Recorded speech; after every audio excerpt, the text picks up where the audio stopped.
যারা সংস্কার পিছিয়ে দিতে চায় তারাই এনসিপির উপরে হামলা চালিয়েছে বলে অভিযোগ করেছে এনসিপির আহ্বায়ক নাহিদ ইসলাম। বলেন, অনলাইনে আওয়ামী সন্ত্রাসীদের আস্ফালন বেড়েছে, তারা এখনো ঘাপটি মেরে দেশে অবস্থান করছে।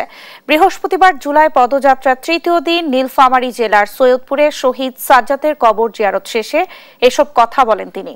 অভ্যুত্থানের যোদ্ধাদের নিরাপত্তা নিশ্চিত করতে না পারলে সাধারণ মানুষের নিরাপত্তা নিয়েও প্রশ্ন তোলেন নাহিদ।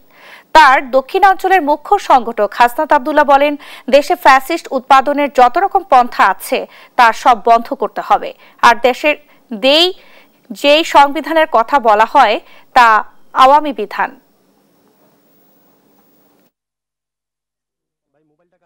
আওয়ামী সন্ত্রাসীরা বিভিন্ন জায়গায় আসলে পালিয়ে বেড়াচ্ছে, তারা আসলে তাদেরকে গ্রেফতার করা সম্ভব হয়নি। অনলাইনে তাদের আস্ফালন আপনারা দেখতে পারবেন।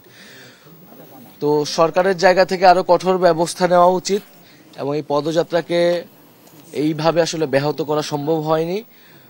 গত 24 জুলাই আগস্ট আমাদেরকে থামানো যায়নি, রুখা সম্ভব হয়নি, গুলি করেও সম্ভব হয়নি, এইবারও সম্ভব হবে না। ফলে আমরা এগিয়ে যাব।